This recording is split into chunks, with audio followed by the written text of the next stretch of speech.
Let me know if you all can see the screen which I have presented. You are looking very nice today.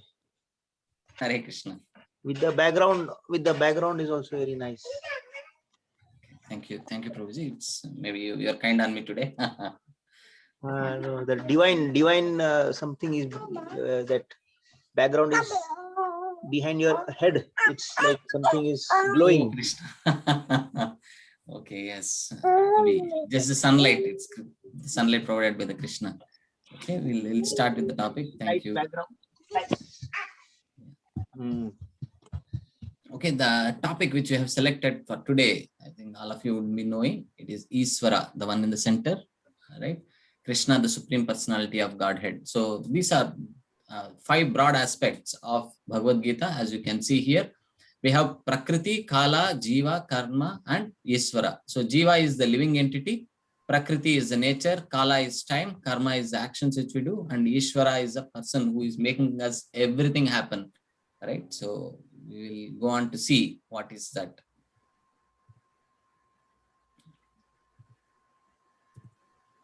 So first of all, we all might have this doubts, right? So what is this? Scientists believe, what does scientists believe in the God, right? So we are going to see what is the scientist belief, and slowly and gradually we'll establish what is that, the conclusion of it. Okay. So people might think often that science has become very advanced and talking about God is an activity of outdated people, right? That's what people always generally see, that God is not something which is of new people who think, right? They assume that scientists believe facts and figures and may not accept presence of God because they cannot see God, eyes cannot experiment, right? Only with an experiment, like with the telescope or microscope, people tend to see things, right? So there will be a question of, does God really exist? That is a question which most of us would have had, or even the scientists might have this, does God really exist? So to understand this aspect, let's see these 2 questions which they have. Who has created this universe and what is the purpose of the creation, right? So if we understand these aspects, we'll get to know what is happening. Let us assume they don't believe in, right, that the God does not exist. Then who has created this universe and what is the purpose?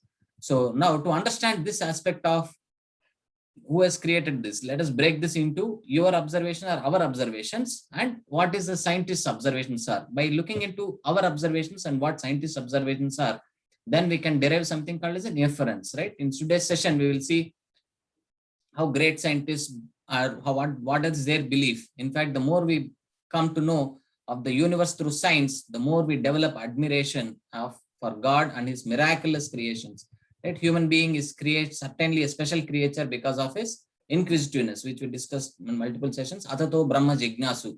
So, right, the God is someone, or human beings, or the living entities are something. Human beings, especially, are something which has this inquisitive nature, which lacks in an animal. Animals also have inquisitive nature, but only a basic thing, right? So now let's see what is it. Humans are certainly supposed to know what is right and what is wrong, and what I can do and what I cannot do in the life. As humans, we know to discriminate between what is right and what is wrong, right? Okay. So your observations and scientist observations is what we're going to see. So your observations is basically all of our observations who are not scientists, right? So let us look at the ABCDs of this creation, right? So in creation, what are all the different ABCDEF? What is there? A is artistry, beautiful organization, right? Artistry is basically, imagine everything around us is just blue and black. Then how would they look like, right? So if it is only just blue and black, how would it look like? The flowers, trees, rivers, mountains, right? All of this beautiful organization, right? So you example, like you run this session or this a company, whichever you wanted to learn run as well, right? How is that going to run without an organization, right? So there are different seasons which are happening, right? And the movement of the planets, working of bees, ants, even the arrangement of the petals of a flower or the seeds of the sunflower, there is particular way in everything is organized, right? So then there is something called C. C is creation, manufacturing of a simple mission. This is the creation of this living entity and the non-living things, like multiple universes, 84 lakh different species of lives, human beings, right? All of this has been created. And the next thing is design. D is for design. So how it has been designed, everything requires a design. So if there is a design, there has to be designer. Who has designed this creation and so perfectly, which never fails, right? And we look into E, energy. Energy is basically sun's energy, indicates the presence of the God, right? And F stands for flawless laws, right? So we have seen this laws, so which is so flawless, right? So Earth revolving around the orbit and all of this, right? So police, judiciary, precise, mathematics, and physics, these are the laws of nature and governing the nature, planets revolving around in their respective orbits, right? These are the ABCDEFs, right? So now let us look into what are the scientists' observations. So that is our observations, ABCDF. So what are the scientists' observations? Scientists say, should we believe only what we see? So this is what they have that, right? And can this creation be by chance? This is the second thing which they might have. And laws of nature, so perfect. So, right, these are the law of mechanics, law of gravitational force, and law of thermodynamics. And the first thing, if we look into that, should we believe only what we see? There are many things which we see, but we don't believe. Example, right? So if we look into this, there is something called as, nobody has seen electrons. In the science, if somebody knows, there is something called electrons, which nobody has seen. Even the doctorates in electronic have never caught any electrons. Then why do people study electronics engineering, right? So they don't understand, they have never seen it, but why do the people study electronic engineering?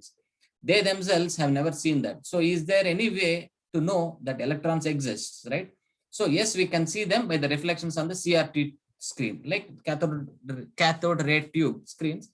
They get reflected and they'll be able to understand that yes, the electrons are being projected under the CRT screen. That's how we understand that electrons does exist. So this is what is called as an inferential law or inferential logic, right? They do the inferential logic based on that particular thing. This principle is what we understand the unforeseen from the seen.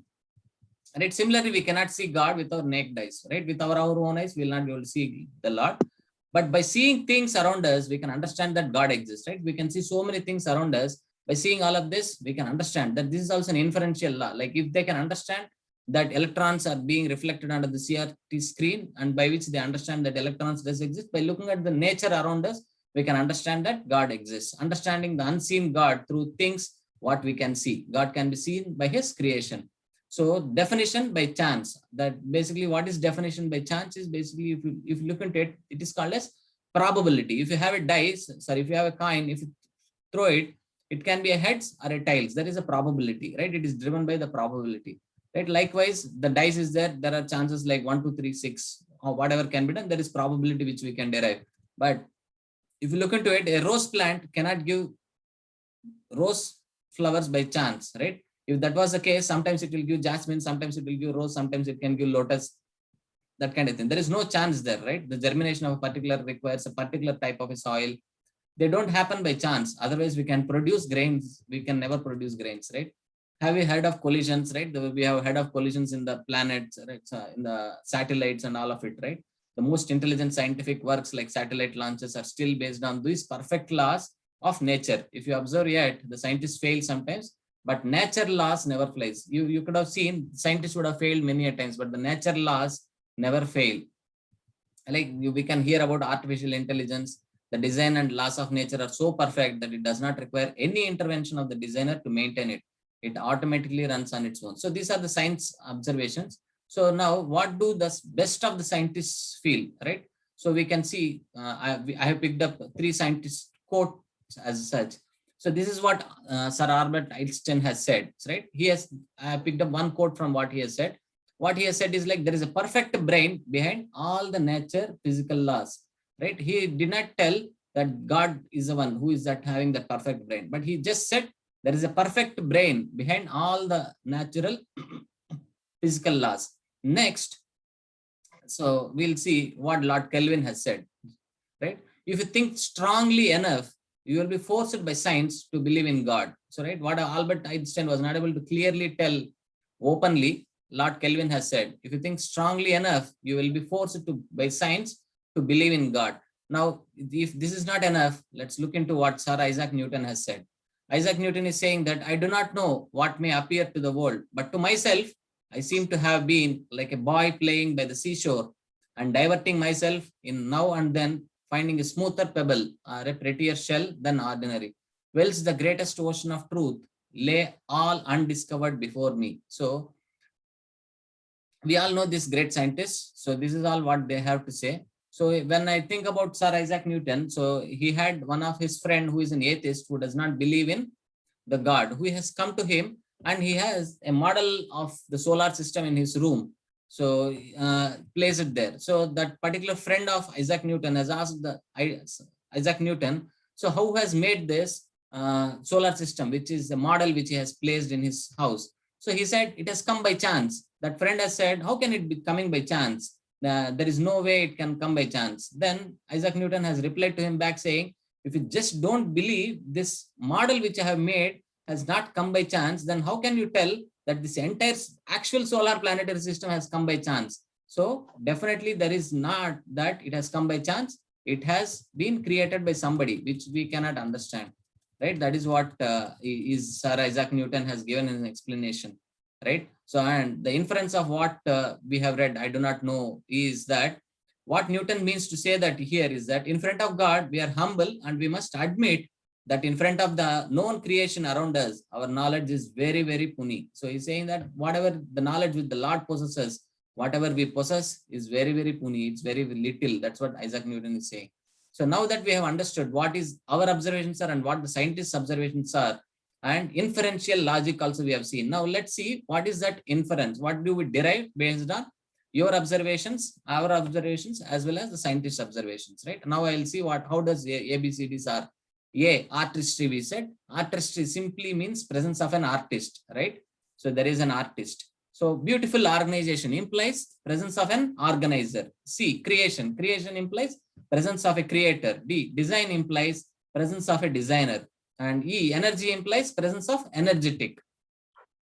F, flawless laws implies presence of lawmaker, right? So by all of this inference, what do we can come to a conclusion? God really does exist. This is the conclusion which we can come to a conclusion based on the inferences what we can say, right? Now that we have established that God really does exist. Now let us see how we can understand God. These are the two primary tenets of the spiritual path. Now we have concluded that God is existing scientifically, right? Now let's try to understand it in a spiritual perspective, right? In the spiritual perspective, there are two things by which we can understand on the spiritual path. One is sadhya. This is nothing but the ultimate goal. Sadhya is nothing but the absolute truth or the ultimate destination, which we all wanted to go, right? And how can we achieve this sadhya? How can we achieve this ultimate destination? How can we go and achieve that ultimate goal? Is by sadhana. What is sadhana? That the means to achieve the sadhya is what is called as sadhana. Okay. Now we know that there is sadhya and sadhana. Now, how do we achieve that? Is by this now knowing and understanding the sadhya. Let us understand what is that ultimate goal, right? And how do we understand it? So it can be understood only by Vedas, right? Through the Vedas, we will be able to understand it. And why do we need to know the Vedas, right? So best way to know the sadhya is to know by Vedas. A question may arise, why do we need to know the Vedas, right? Even we cannot see what is in the, okay, next, let me come to that. Okay, so why do we need the Vedas is basically, we can understand the Vedas by three ways, right? Anything which we can understand, we would have known. There is Smriti and Smriti, and we have three kinds of ascertaining the facts and truth. They are called as Pratyaksha, Anumana, and Shabda. These are the three kinds of ways we can ascertain the facts and the truth. So what is Pratyaksha? Pratyaksha is nothing but what we see is what we believe, what we feel is what we believe. Anumana is nothing but our thought analysis, or by our own understanding, we come to a conclusion. That is what is Anumana. And Shabda Pramana is hearing what others are saying to us, right? So Vedas is also something like that, whereas it is Shabda Pramana, listening from the authorized sources, right? So now let's see why we have to understand only from the sources, right? If we don't listen from the authentic sources, if we have our own mental concoction, like the second point which we have seen, Anumana, like our own thoughts or our own perspectives, we all have these four defects which you have seen, right? These are the four defects which all of us have. It is clearly defined in Chaitanya Charitamrita as well. The first one is Karna Pathava. So it is saying our senses are very limited, right? So, and the second one is Pramad, right? Prone to making mistakes. And the third one is Brahma, right? Basically becoming illusion. And the last one is Vipralipsa, basically cheating propensity. We all know we have very limited senses. right? So we cannot see what is happening in our next door, and many times we have seen this example. If I switch off the light in a dark room, we cannot see ourselves, we cannot see our own hand, right? That is the limitation of our senses, which we all should understand. Our senses are very, very limited, and if you cannot see more than a kilometer or 2 kilometers, what is there further ahead, kind of a thing. And our hearing as well, it is between certain frequency only we can hear, we cannot hear everything. So our senses as such are very, very limited as such. So with the limited senses, what we have is like we become illusioned, right? So we become illusioned. We might think if a far off there is a rope, we might mistaken to it to be a snake, right? That is an illusion. That it is actually a rope, but we assume or become an illusion and we think that it is a snake, right? And with the illusion, what we do is like we make mistakes because we don't know what is that we actually is. So we make mistakes, and because we make mistakes, we do have something called as cheating propensity, because to cover our mistakes, we don't agree to whatever is our mistakes. So what we do is like we try to cheat others, right? In this aspect,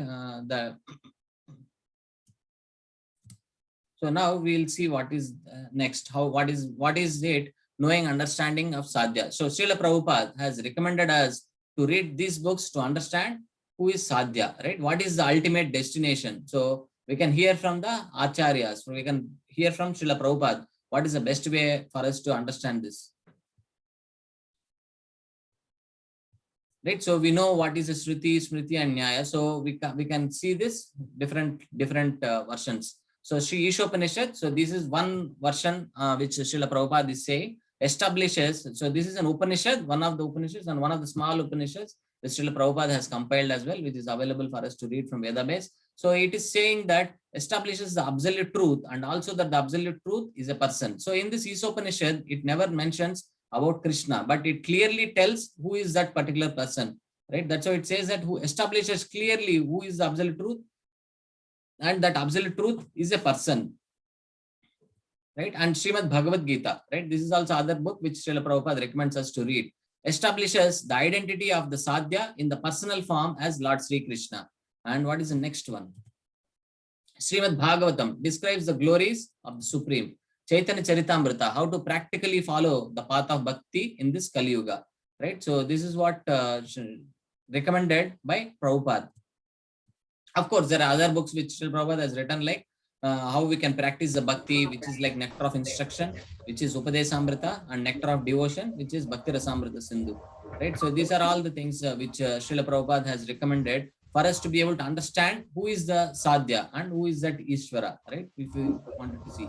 Now let us go into the topic of who is actually this Ishvara, which we are talking about, right? Who is Ishvara? He is the proprietor of this universe, and everything belongs to him, right? So for this, I have just picked up one particular sloka from Sri Ishopanishad, which we are discussing. This is the first verse of Sri Ishopanishad. What it says is that Ishavashyam idam sarvam yatkincha jagatyam jagat tena tektena bhunjita magrada kasyasvid dhanam. So what is it saying? It is saying that everything animate or inanimate that is within the universe is controlled and owned by the Lord.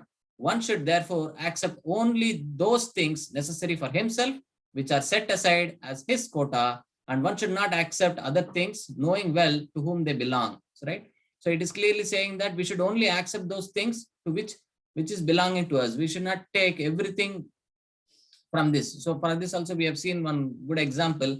If we keep a bag of grains on the street, so whatever is required for the boards will come, and it will not take away the entire thing. It will come take away whatever is required for it. Likewise, everyone should take whatever is allocated to them and whatever is belonging to them. We should not take everything for us, right? In this aspect, we should say this creation belong to God. We are meant to use a portion of that in the service of the Lord and give it back to the Lord. That is what should be our understanding, right? And so this Upanishad is very important. So this is what the Ishopanishad is saying. Everything is coming in from the Lord, and he is the one who has created it, and we should only accept.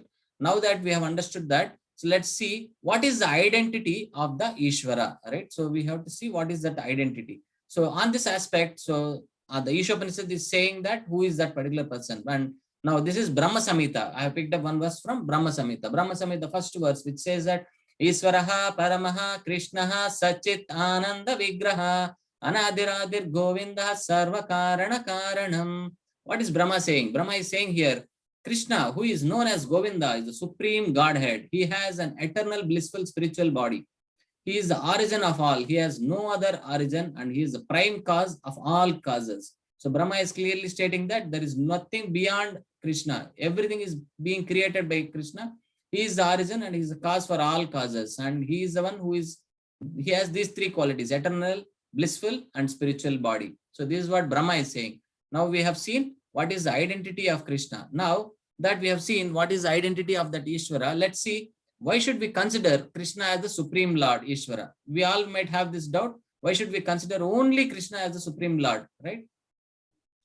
Now let us see what are the explanations for that. Krishna had such an unusual birth, right? So we all know Krishna did not had any natural birth as such, right? Because he was born in a jail, that there was thundering, lightning, and all of it, right? And he was being carried from where he was born to the other side of it, right? From on the particular river, Yamuna river, and the river has given the path, and we all have seen all of this. And he was born bedecked with jewels. All the locks of the prison opened by itself, right? And the Yamuna river also, till it touched the feet of Lord Krishna, right? It did not come down. After it touched the feet of the Lord Krishna, it separated and it gave the way for Krishna, right? And also this is the thing, and such amazing childhood pastimes. You can see I have just put up only a few of them, right? Where Krishna has had an amazing pastimes, which we cannot even think of, right? So, and last one shows the universal to the mother Yashoda at the young age, right? So this is like, we cannot even think of all of these things. This is how Krishna had during his pastimes, right? And if not that, Krishna possesses all six opulences in full. So what is Bhagavan, right? Krishna is being called as Bhagavan. So what is Bhagavan? Bhaga means opulence, and Van means one who possesses those opulence, right? Now let us see. This is from Vishnu Purana. I'm not saying it of my own. So this is from Vishnu Purana 6.547. So what is that it is saying? Aishwaryasya samagrasya virasya yashashriyaha jnana vairagyasya chaiva sanam bhagnam iti jna. So what are those? So Aishwarya, wealth; virya, strength; yasa, fame; shriyaha, beauty; jnana, knowledge; vairagya is renunciation. So Krishna is being referred that he has this six opulences in full. So that is why we should consider Krishna as the Supreme Personality of Godhead. If not this, okay, let's see what else is being talked about. Why should we understand Krishna as the Supreme? Krishna possesses 64 qualities, right? Whereas Brahma possesses only 50, Shiva possesses 50, and Vishnu possesses also only 60. So there are few qualities like which Krishna explicitly possesses, is like that he is able to manifest wonderful pastimes, which Vishnu did not do. He is an expert at transcendental flute playing. He is surrounded by his loving devotees. He possesses unparalleled personal beauty. So these are all the different qualities which Krishna possesses. If you wanted to go in detail of all the 64 qualities, Nectar of Devotion describes all of the 64 qualities in a greater depth of detail, right? So only Krishna, okay, if this is not enough, so let's see what is the next thing saying. Only Krishna's lotus feet has 16 symbols. This is from Padma Purana. So Krishna's lotus feet has the 16 symbols. If not this, what is the other thing? He's accepted by all the rishis as supreme. So we know Brahmanas don't go and bend down to anybody, right? Because they are being respected by everybody, the Brahmanas. So on this aspect, all the Brahmanas respect the Krishna as the Supreme Personality of Godhead. So I picked up one of the particular Muni who is called as Markandeya Muni. So he calls that Vishnu as Purushottam and Rama as Maryada Purushottam and Krishna as Purna Purushottam. So that is how he is calling Krishna as. Krishna is calling us Purna Purushottam. So if that is not enough to understand that Krishna is the Supreme Personality of Godhead, let us see what Krishna is himself saying in Bhagavad Gita. So Krishna declares himself in the Bhagavad Gita, right? So what does he describe in Bhagavad Gita? Let us try to understand. I have not picked up all the verses. There are innumerable verses in Bhagavad Gita which Krishna states he is the Supreme Personality. Let's pick up and understand only a few of them. So here it is, Krishna is saying that Sarvasya chaham hridi sannivishto matta smritir jnanamapohanam cha vedaicha sarvairahameva vedyo vedanta kridveda vid eva chaham. So he's saying that I am seated in everyone's heart, and from me come remembrance, knowledge, and forgetfulness. And what is it? What else is saying? By all the Vedas, I am to be known. Indeed, I am the compiler of Vedanta, and I am the knower of the Vedas. So he's saying that by all the Vedas, you read all the Vedas, but I am to be known. So if you don't understand me, By reading all the Vedas, there is no use. Krishna is saying this in Bhagavad Gita chapter 15 and verse 15. What else is he saying? Aham sarvasya prabhavo matta sarva pravattate iti matva bhajante mam buddha bhava samanvitaha. So what he is saying, that I am the source of all spiritual and material worlds. Everything emanates from me. The wise who perfectly knows this engage in my devotional service and worship me with all their hearts. Right? First he said, I am to be known by all the Vedas. Now he's saying that everything, I am the source of all the spiritual and material worlds. And he's saying everything emanates from me. And he's saying the wise who perfectly knows this engage in devotional service and worship me with all their hearts. So Krishna is saying, whoever understands this, they will be worshipping him with all the hearts. What else is saying? Bhoktaram yajna tapasam sarva loka maheshwaram suhrudam sarva bhutanam gnatva mam shantirachati. So what Krishna is saying in chapter 5 verse 29. A person in full consciousness of me, knowing me to be the ultimate beneficiary of all sacrifices and austerities, the supreme lord of all planets and demigods, and the benefactor and well-wisher of all living entities, attains peace from the pangs of material miseries. So we know we are all in the material miseries. There are different miseries which are troubling us. So whatever sacrifice which you are doing, who is the ultimate beneficiary of all the sacrifices? It is Krishna who is the ultimate beneficiary. So whatever you wanted to do, instead of doing it to others, do it as a sacrifice to Krishna.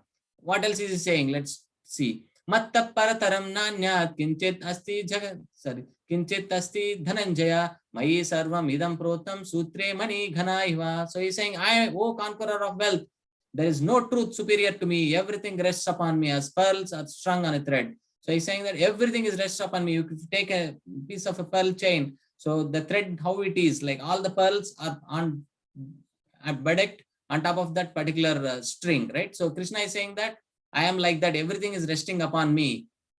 He's saying this in Bhagavad Gita chapter 7 and verse 7.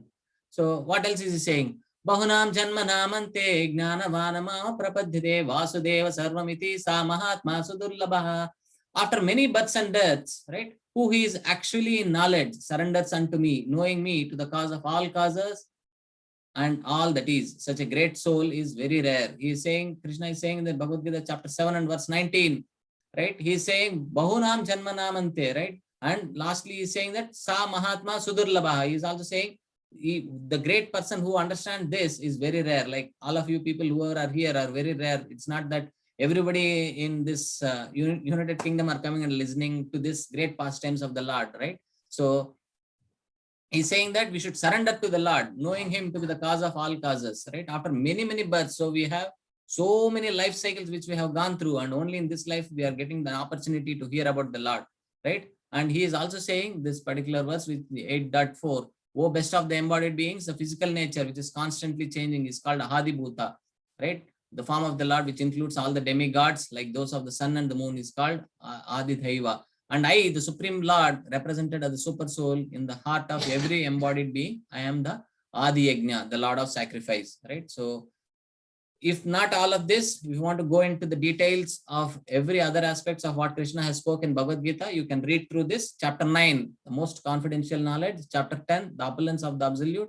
Chapter 11, the universal form. In this universal form, where we can hear Arjuna is bewildered by looking at the Krishna's universal form. He said, Krishna, please come back to your natural two-handed form. I am bewildered by looking at your universal form. And the request of Arjuna only, he has shown that universal form. So Krishna has talked about in much greater level about himself in these three chapters, chapter 9, chapter 10, and chapter 11. If you want to go and understand in detail, you can go through this. I have just represented few of the verses. Right now, let's try to see how the avatars are described. Like if you look into it, maybe it is quite small, but so if you can see here, Krishna is there on the top, and from Krishna, Balarama has expanded.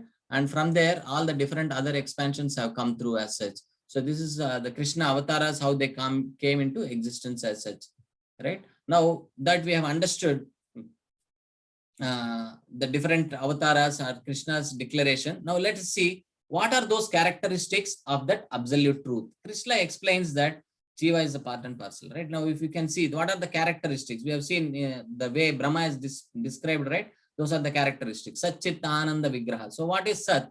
Sat is eternal, Chit is full of knowledge, Ananda is full of bliss. So now, should we be bewildered of the absolute truth. Oh, Krishna is like that because of his universal form. No, Krishna is saying this. And what is our relationship with Krishna? Krishna is saying this. What is our relationship with Krishna in Bhagavad Gita? Right. So what is he saying? Mama ivamsa jiva loke jiva bhuta sanatanaha manasastan indriyani prakritistani karshati. Krishna is saying that the living entities in this conditioned world are my eternal fragmental parts. Due to conditioned life, they are struggling very hard with the six senses, which include the mind. What is Krishna saying? We are eternal fragmental parts, right? We are the part and parcel of the Lord. That's what Krishna is saying. And he is also saying, due to conditioned life, right? We have different conditions because of which we are struggling here with the six senses, which include the mind. You know, we talked about the mind as well. If you can control your mind, it is your best friend. If you are not able to control it, it's your worst enemy, right? So that is how it is. So with the mind, which includes, we are struggling in this material world. Krishna is saying this. So what are the characteristics of the absolute truth? Sat Chit Ananda. Now let us see what are the different phases of realizing this absolute truth, right? So for everyone, we have to understand that we have three aspects. First, we have to understand, and then we have to realize, and then implement, right? So now let us see what are those three aspects, three phases of realizing the absolute truth. Brahmeti, Paramatmeti, Bhagavaniti, Shabdate. These are the three phases of realizing the absolute truth. So Brahman, Paramatma, and Bhagavan. The Brahman aspect is basically the impersonal aspect, all pervasive effulgence of the Lord, right? So this is what people understand as that the effulgence which is coming from the body of the Lord is nothing but called as Brahman. Next is Paramatma. What is Paramatma?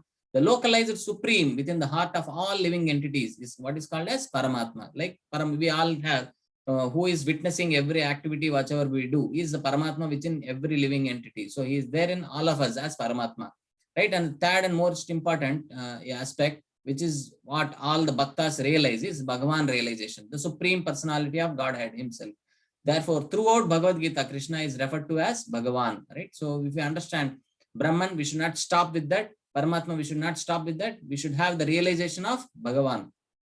Right now, let us understand what is the Mayavadi's philosophy, right? And so Srimad Bhagavatam also tells about this, tells us that the learned transcendentalists call the absolute truth as Brahman, Paramatma, and Bhagavan, right? So these are the three things, as I was saying, Brahmeti, Paramatmeti, Bhagavaniti, Shabdate. So the Mayavadi concept of impersonal Brahman is not the same as this. So Mayavadis also think that this Brahman, right? The Mayavadi concept is that Aham Brahmasmi. So they say Soham, they think that I am God, I am that. That is what the Mayavadi philosophy is. So we should be very, very cautious about what their philosophy is. Our concept is not Soham. Our concept is Da Soham. We are the servant of the Lord. That is what is that. So the two letters, right? D-A, which is added before the Soham, is more important for us. We are the servant of the servant of the servant of the Lord. So all the devotees consider themselves as Da Soham. We are the servant of the Lord. We don't go by the Mayavadi philosophy, which says that Soham, I am the Lord. That is what is their understanding, right? And devotees do not want to merge into the Brahman. So Mayavadis wanted to get merged into the Lord. What do we get by merging into the Lord? Nothing. We have to be the servant of the Lord. So Srila Prabhupada argues that if the soul is the supreme, then why is soul in suffering, right? Mayavadi argument is that the soul is temporarily covered by illusion, Maya, and therefore suffering. So then how come soul is supreme? Then it is Maya which is supreme, right? Chaitanya Prabhu also says that Mayavadi Bhasha Sunile Haya Sarva Nasa Mad. So this is from Chaitanya Charitamrita Mad. If you hear from Mayavadis, then your spiritual life is finished. So it's so dangerous, right? Soham and Dasoham, we can understand. Their philosophy is completely different. So to understand this three aspects of Brahman, Paramatma, and Bhagavan, I'm going to give an example. So if you know, there is sunshine which is coming out from the sun, right? That is what is Brahman realization. And the surface of the sun is basically the Paramatma realization. And actually the sun god himself is Bhagavan realization. So there are three things for the sun. You can see the sunlight, and if you can go actually into the sun planet, you can feel the surface of the sun, and you can also see the sun god himself. Sunshine is nothing but Brahman, surface of the sun is Paramatma, and Bhagavan is the sun god himself. If this is complicated to understand, let me give a simple example of a gulab jamun, which we all can relate to. I hope all of you had gulab jamuns, right? So to understand Brahman realization, right? If you are sitting in a room where in the next room when the gulab jamuns are being made, so you can feel that by the smell or the aroma, you can feel that, yes, gulab jamuns are being made. Now that you have understood that gulab jamuns are being made with the fragrance of what is being made, you go into that kitchen, right? And then you can actually touch and feel the gulab jamuns, right? So that says that, yes, that is a Paramatma realization, basically by which you can feel the presence of it, right? And then actually, if that doesn't give you the satisfaction, no, if you actually take that and put it into your tongue and then taste it, that is what is going to give the actual relation. That is like, if you are going to relish that particular thing, that is the Bhagavan. So the devotees of the Lord, right, they are not satisfied by just smelling it, by not touching it, they wanted to relish themselves, right? So that is what they do. So you should not be, okay, let me move on to the next slide, which I'll talk about, right? So these are the three stages, the three different realizations. So Brahman realization, what is the aspect of absolute truth that is realized? We have three aspects, which we've seen: Sat, Chit, Ananda. So Sat. So who is the seeker? Jnanis. So they are going to stop at only the realization of Sat, which is the Brahman realization. Next, Paramatma. They are going to realize only two aspects of it. What is that? Sat and Chit. Who are those? Yogi and Bhagavan, right? So who are going to have this realization? They are going to see all the three aspects of the Lord, Sat, Chit, Ananda. Who are these? Bhakta, right? So these are the different realizations, which are the different aspects of the Lord, which everyone will have, right? So there is no, so right, there is no yogis are only having the object of meditation, right? So whereas the devotees have the object of reciprocation. So we don't stop at the object of meditation. So we don't want the Lord to reciprocate with us, ourselves, right? So that is what is at Bhakta stage. At the Bhakta stage, they have this Sat Chit Ananda, where there is reciprocation between the Lord and the devotee, which is most blissful, right? Now we have understood, right? These are the different stages of perceiving, right? First you have understood, then realized it, and then implemented. Now let's see whether Krishna is a person or impersonal. Many of the people might have this doubt whether Krishna is really a person or whether he doesn't have any form, right? So on this aspect, let's see what Bhagavad Gita is saying us. Avajananti mamuda manusyam tanu ashritam param bhavam ajanto mam bhuta maheshwaram. Krishna is saying that fools. What is Krishna saying? Moda. Moda is nothing but fools. Fools deride me when I descend in the human form, right? So when Krishna comes, people doesn't understand him. They do not know my transcendental nature as the supreme Lord of all that be. So this is from Bhagavad Gita chapter 9 and verse 11. So Krishna is saying that fools will not understand his transcendental nature when he has come in the human form of life. The next verse, which is saying that Mai Aveshasya Mano Ye Imam. So Krishna is saying here that the Supreme Personality of Godhead said, those who fix their mind on my personal form and are always engaged in worshipping me with great and transcendental faith are considered to me to be the most perfect, right? So here Krishna is saying that whoever are having the greatest faith in the Lord is going to be the most perfect, right? This is chapter 12, where Krishna talks about the devotional service. So it is a wonderful chapter which you can always see. So by this we can understand that Krishna is saying that he is personal, right? He is not saying I am personal. He is not saying that I am impersonal. So whoever can see this, right? Fix their minds on my personal form. Krishna is very, very clear in these verses, right? And now this is the most important topic, Krishna's promise, right? So here Krishna is promising us.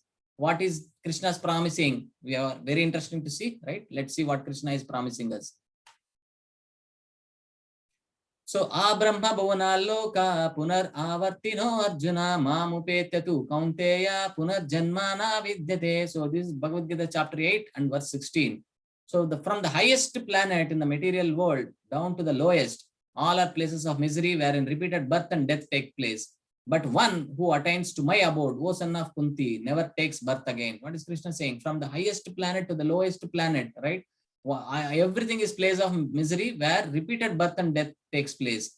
But one who attains to my abode, O son of Kunti, never takes birth again. So Krishna is saying that whoever attains to Krishna's abode, they will not come back. But how do we go to Krishna's abode? So Krishna is giving answer in the next verse. Let's see what Krishna is saying.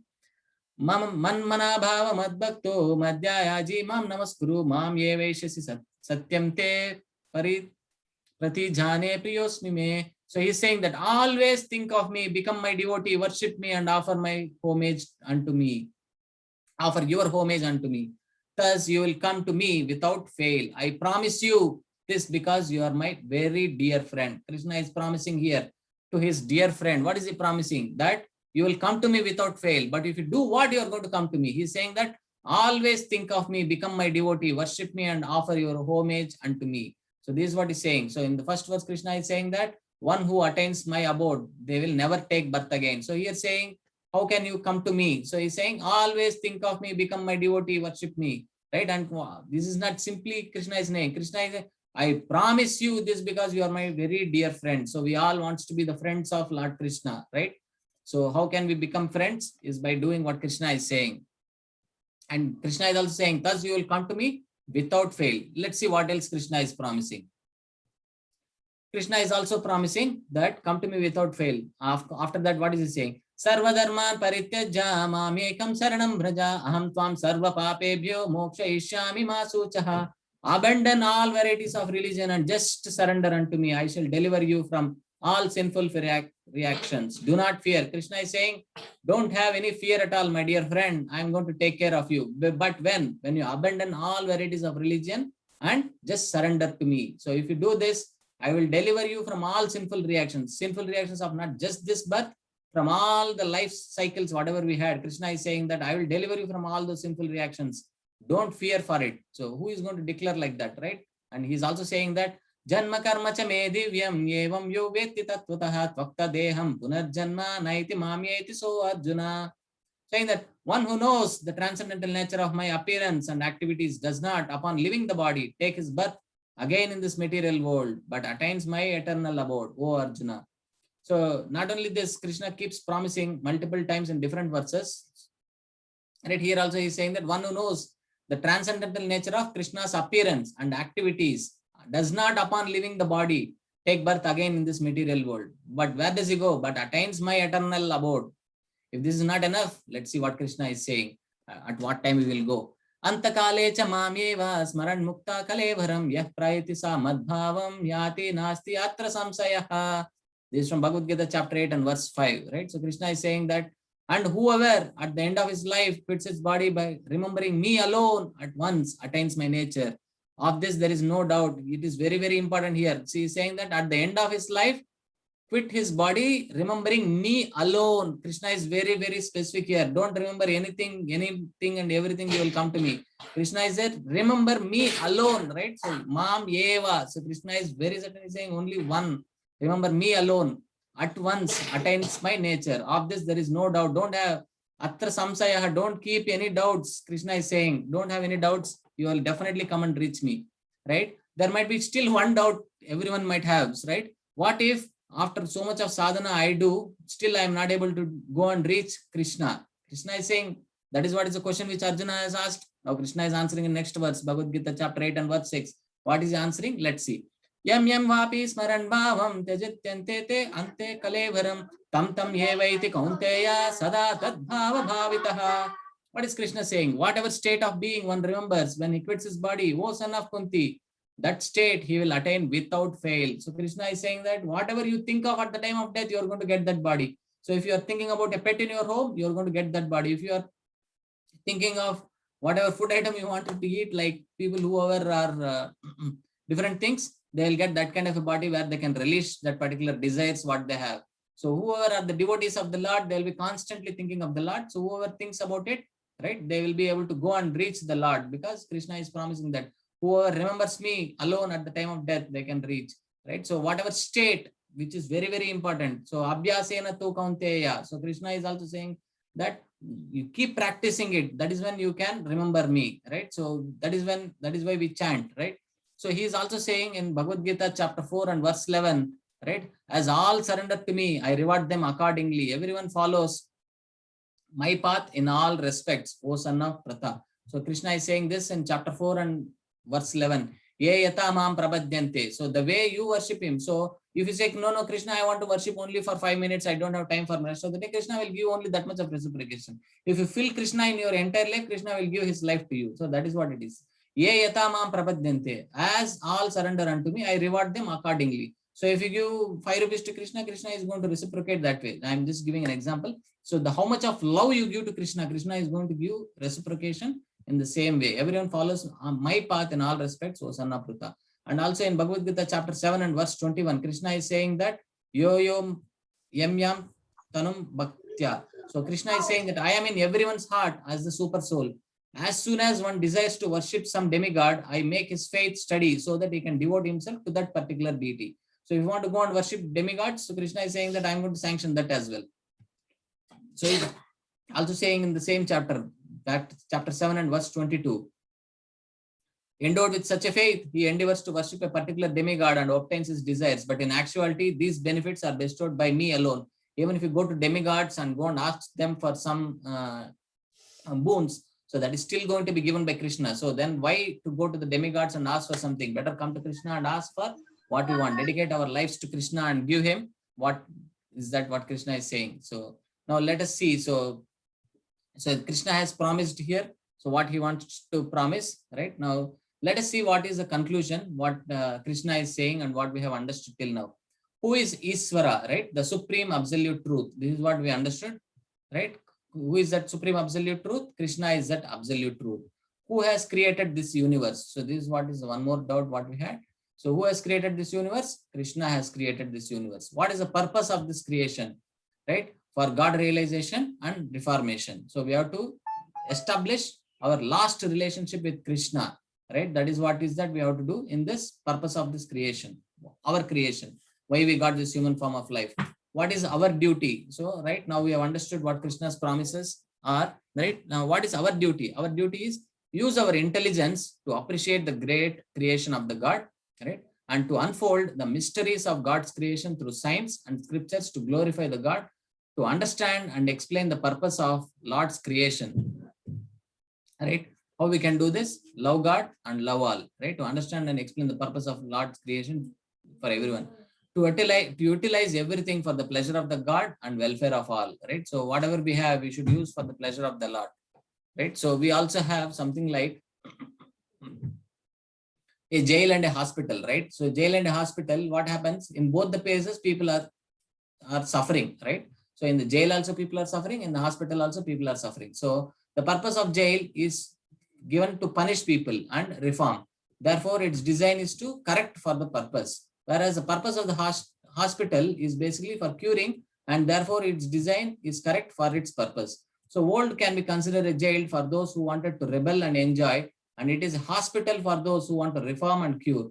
Therefore, the choice is ours, right? So whether we wanted to understand this place of earth, whether to be is a jail or whether to be it's a hospital, the choice is left to us, right? Whether we wanted to reform ourselves and go back to Godhead is left to us, or whether we wanted to rebel with the Lord and take punishment for whatever why we are rebelling against the Lord is left to us, right? Now, final goal. So it is very easy for us if we have an acronym for Ishvara for us to be able to remember it easily. So I put it like this. I for inspiration. So inspire, you get inspired yourself, right? And inspire others, right? What should we inspire is like basically to surrender to the Supreme, right? And how should we surrender? Is with great humility, and we should have a vision. What vision we should have? We should have that vision of Chaitanya Mahaprabhu. So what is the vision of Chaitanya Mahaprabhu?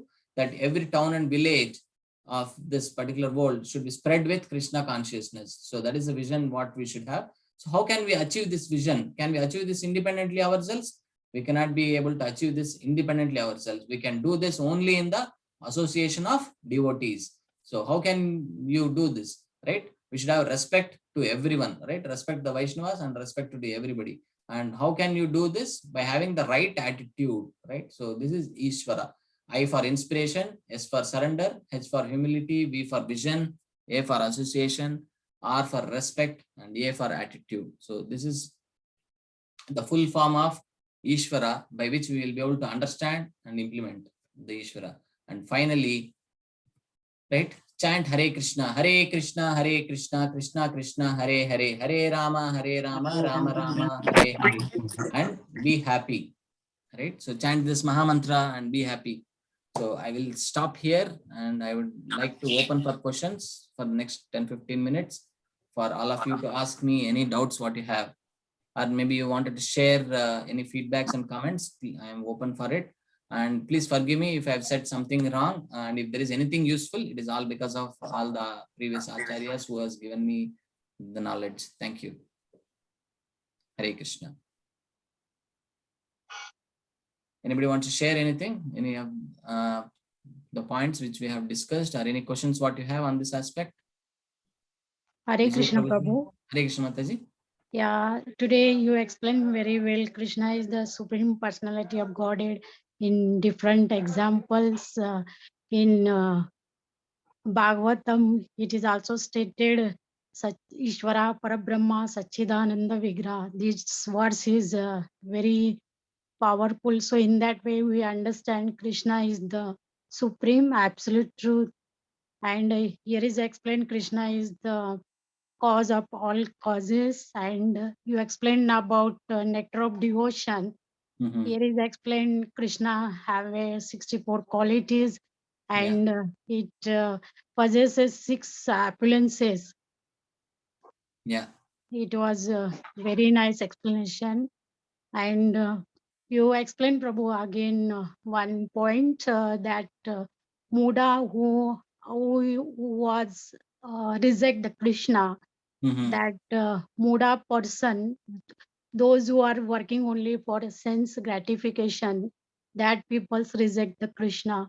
So, and you also explained in Bhagavad Gita, Krishna himself said he is the Sachidananda Vigraha. So he is the eternal, blissful, knowledgeable. So whoever worshipping Krishna, whoever serving, worshipping with the true devotion and love, he definitely, Krishna promised to his devotees, he definitely to reach the Krishna. So in that way, we understand Krishna is the supreme personality of Godhead, and he is the cause of all causes, and he has the 64 qualities. When we read pastimes of the Krishna's Bhagavatam, so we will clearly understood Krishna is the absolute truth. Hare Krishna Prabhu. Hare Krishna Mataji, very nice. You have recollected many of the points. Wonderful. Hare Bol. Anybody else would like to share? Or if you have any questions, I'm happy to answer those. Prabhu, I have a question. Yes, Mataji. You mentioned the 4 books of Prabhupada mentioned, right? Mhm. One, Yeah. one is Bhagavad Gita, another Bhagavatam. There were 2 other books I think you mentioned. Yeah. So we have gone through Gita to some extent, Mhm. the start of the year. But is there any Bhagavatam course as well that we can do, or is Yeah, there any basically it is like the study is like this, Mataji. Like Bhagavad Gita is basically like a graduation study, and Srimad Bhagavatam is like a post-graduation study, and Chaitanya Charitamrita is the PhD degree. So once we finish one book, then we can go and progress to the next book as such, right? We can go step by step. Once we understand all the concepts of Bhagavad Gita, then we can go to that. But yes, so wherever, like once a week, if you are having the other classes, you can definitely attend. Currently, because of unforeseen circumstances, we had that Bhagavatam classes as well going on, but currently it is not happening. But if you wanted to read, I think, yes, you can read it yourself. Or if you have not finished Bhagavad Gita, I highly recommend you finish Bhagavad Gita and then move on to the next book. The 4th book was Ishopanishad, which is the Upanishad which Srila Prabhupada has nicely explained. There, Krishna is the complete personality of the absolute truth. Thank you, Prabhu. Yes. Madhavi Mataji, you have joined us after a long time. Thank you for joining. You have any questions or any feedback you wanted to give? Hare Any Krishna. realization? Hare Yeah, Krishna. I feel bad as well that I'm not joining. But today I got the opportunity that this topic gave me the interest. Thank you for your session today. It is very nice. I learned many new points today. Thank you. Thank you, Yeah. Mataji. Thank you, Prabhuji. Dilip Prabhuji, Rohini Mataji. Anybody wants to share? Mitra Mataji, Vijay Prabhuji. Sirisha Mataji, how was the presentation? Any feedback you wanted to give? Thank you, Prabhuji. It was very nice. Thank you. So very nice, Prabhuji. Yeah. Hare Krishna Prabhu. Yes, it Hare was Krishna very Prabhuji, good. excellent class. It was really interesting. Yeah. I Thank think you so much, these Prabhuji. are Just for the all. Mataji's information, who asked for the Bhagavatam classes, can I share the link for Yes, the yes, class which Mataji. is Yeah, going to you can happen share. That was Sonal in Mataji was asking. Yes. in West Region group? I'll share the link for today's Bhagavatam class. Yeah. The link can Yes, go there. If that you would be want, she's very good. welcome to join. Thank you. Yeah, you're welcome, Mataji. With your permission, I'll share the link in the West Region group, Prabhuji. Yeah, that's a reading session, isn't it, Mataji? Yes, Prabhuji. Yeah. Thank you so much. Hare Krishna. Yes, Mata, you can share it. Yeah. Also, Mataji, since you're sharing the link, I wanted to ask, do you need to have the book of Bhagavatam before you attend any courses? Is it disrespect to Lord Krishna if you don't have the book and you just attend the classes? Hare Krishna, Mataji. No. Actually, at present, Mataji shares the screen in Google Meet. So, although we have the books, we still read it from the screen. Okay. So, yeah.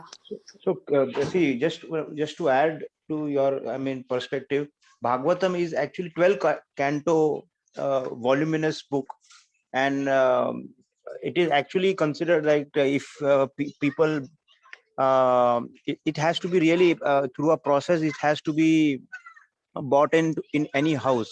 But whenever the person is really interested in bringing, it's as good as it is a representative of Krishna. It is as good as Krishna bringing, you are bringing home Krishna at your home. So you have to be, one has to really plan it accordingly, because you have to keep a special place for it. And yeah, right, Prabhu, maybe you can also add to it, like how we should plan to onboard it. Yeah, maybe Bhadra Purnima is coming in, which is Yeah. now. So it's a Correct. good time to purchase. So Krishna says that whoever presents or gifts himself also that particular Bhagavatam during that time on a golden throne. So Krishna has the place for them in Golokadam. So that's what Krishna says. Yeah, And exactly. Krishna Bhagavatam is nothing but Krishna himself. So Krishna has said while leaving the planets, somebody has asked, where are you going to reside? So Krishna says, I'm going to live in this Bhagavatam. So Krishna is residing in his Bhagavatam. So all the different cantos are split in such a way that some cantos are the feet of the Lord Krishna and some canto is the face of Lord Krishna, like with the belly, that kind of a thing. So different portions of Bhagavatam are split in the different parts of Krishna as such. So if you are having Bhagavatam at home, it is as good as having Krishna at your home. I don't have Bhagavatam at home because Yeah, you can bring one. We are not saying to read Bhagavatam, you should have that, but having But Bhagavatam is a great. It is definitely, it's a recommended. It's a nice, it's a good practice. If anyone can actually do it, and because it's not a very it's a bit expensive, not very expensive, bit expensive. So that is the reason. But yeah, it is highly recommended. But yeah, there is no compulsion to buy for anyone. But yeah, it's good to have it. Thanks, Amit Prabhu, and thanks, Prabhu. I would want to, but I will wait till the time I've got proper space because Exactly. You just need to plan, because it's a big volume book. So you have to keep you have this, because it is actually Krishna himself. So you have to have like a kind of a wardrobe or something, arrange a special place for that book, so that whenever you wish to read it, it is not that doesn't mean that you shouldn't bring the book and not read it. But yeah, you have to just have a good space for it, so that you can easily whenever you wish to read it, just pick up the book and just even 3 pages, 4 pages here and there, we read it, then it really helps. But yeah, you need to have a space for it, good space for it. Yeah, definitely. Initially, when Madan Mohan Das Prabhu had offered it, I had the same concern because I don't have space that much. So I did not wanted to buy it because then it could be like disrespecting, like Exactly. bringing Krishna home and then you're not having good space and you're just keeping it somewhere. That's why I did not. So I just wanted to clarify that. Thank you. Yeah, definitely. You have to, like as Prabhu also told, people actually bring it on a throne.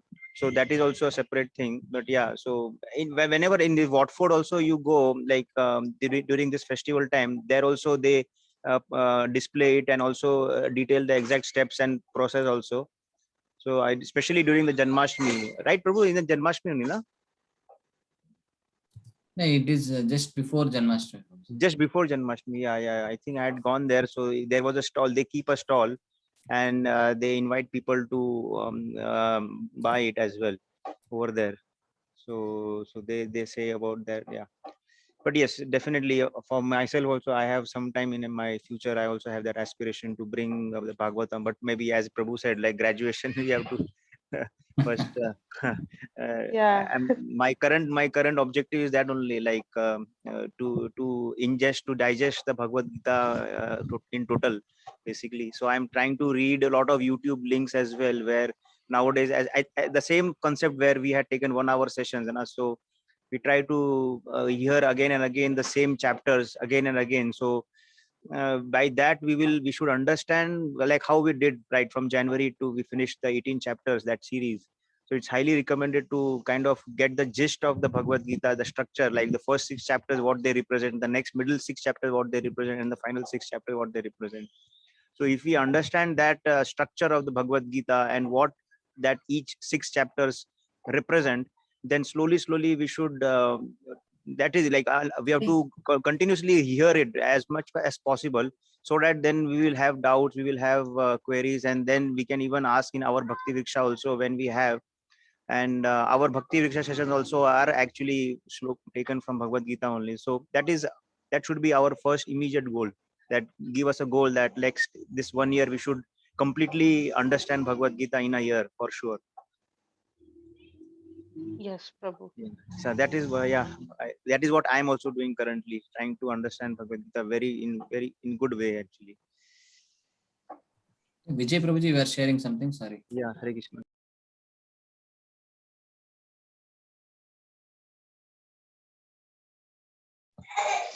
Sorry, Prabhu, my kid is crying, so it was noisy. I couldn't unmute. Okay. No, I think I really enjoyed the session, Prabhu. Sorry, I missed the first 10-15 minutes. And, the structure of the presentation and the build-up. There are difficult questions that we all have, but it is so simply explained. So I really enjoyed the session.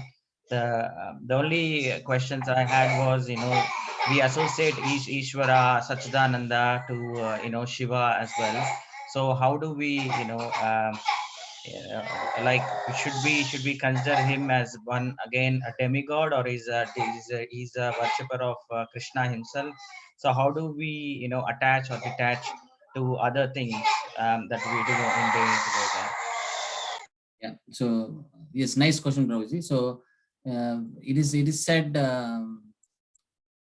Vaishnavanam yatha Shambho. So Lord Shiva is the topmost Vaishnava. So Lord Shiva, if you know, he will be always meditating on the name of Lord Ram. So he is the first Vaishnava which we consider. And in all the pastimes of Krishna, Shiva is definitely there, right? Even in Vrindavan, so he is in the form of Gopeshwar Mahadev. So he is the protector of the Dham in Vrindavan. So he wanted to participate in the Rasa Leela of Krishna. So he has come in the form of Gopi to understand the Krishna's Rasa Leela.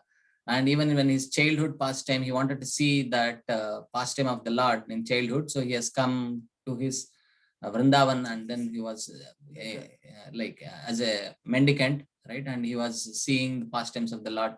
There are so many pastimes of Lord Shiva where he has shown his interest in understanding Krishna's pastimes, or he wanted to participate in the Krishna's pastimes. Not be detached. So Krishna is one of the plenary expansions of Krishna is Shiva, right? He is not like a supreme personality, and Ishvara Parama Krishna is Brahma, who is saying that, and he is saying that Parama Krishna Satchitananda Vigraha. So right, he is saying that Anadiradir Govindaha. Govinda is none other than Krishna himself. So that should not be misinterpreted that it is Ishvara. In normal sense is like Ishvara is basically people have the understanding of Shiva, but here Ishvara is the supreme personality, right? He is a complete. That is what Ishvara is, Krishna himself. where Brahma is praising the Lord. But at the same time, we should not have any disrespect to Shiva because he is a Vaishnava himself. He should be treated with the great respect, and only with the mercy of the Vaishnavas we will be able to reach the Lord, right? And we have had the example of Madan Mohan Prabhuji also. Madan Mohan Prabhuji also great Shaivite, and his family was also Shiva worshippers. So with the mercy of Lord Shiva, Madan Mohan Prabhuji has understood the absolute truth that Krishna is the Supreme Personality of Godhead. That is the right understanding from all the acharyas as well. Even Shankaracharya, who is the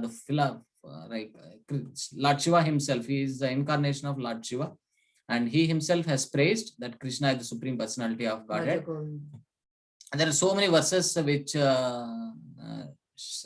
Shankaracharya has given. 8 of those are very famous. Gita Mahatmya. If you have time, you can go through those Gita Mahatmya, or we can discuss those 8 verses as well, which are so wonderful, where entire 8 verses Shankaracharya praises Lord Sri Krishna, right? And he says, if there is only one God to be worshipped, then let that be Lord Krishna. So he has praised Lord Krishna in many of his verses in his teachings. So that is to be clearly understood that that Krishna is the Supreme Personality of Godhead.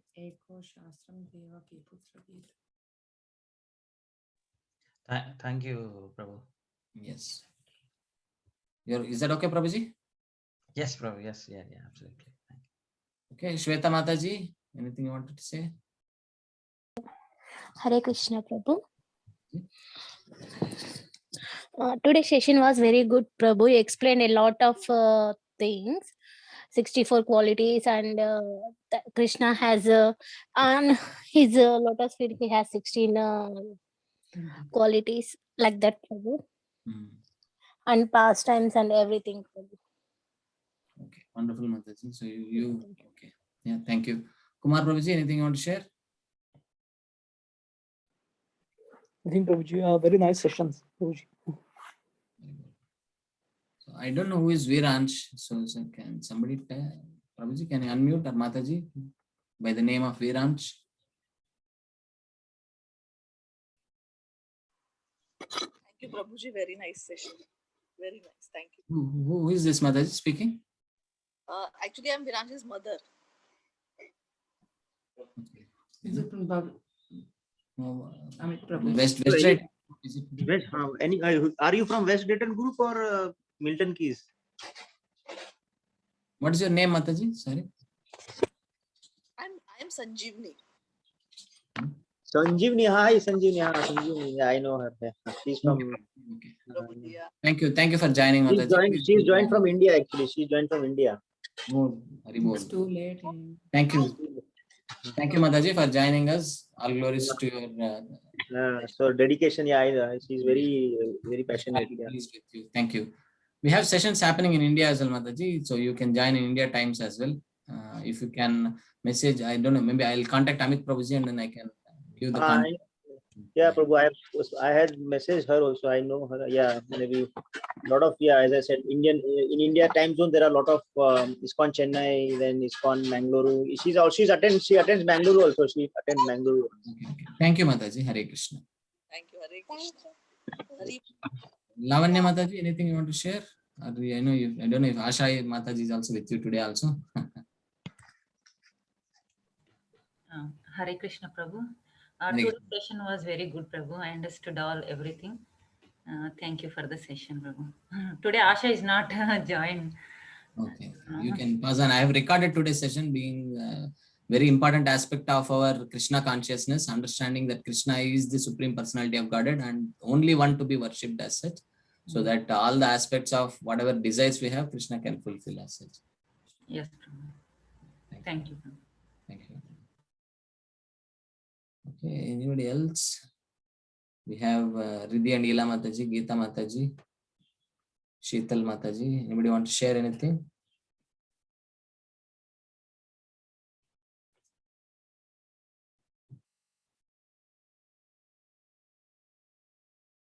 Yeah, I think it was a very good session. We covered a lot of ground and very simply delivered, but there was a lot of key concepts, key messages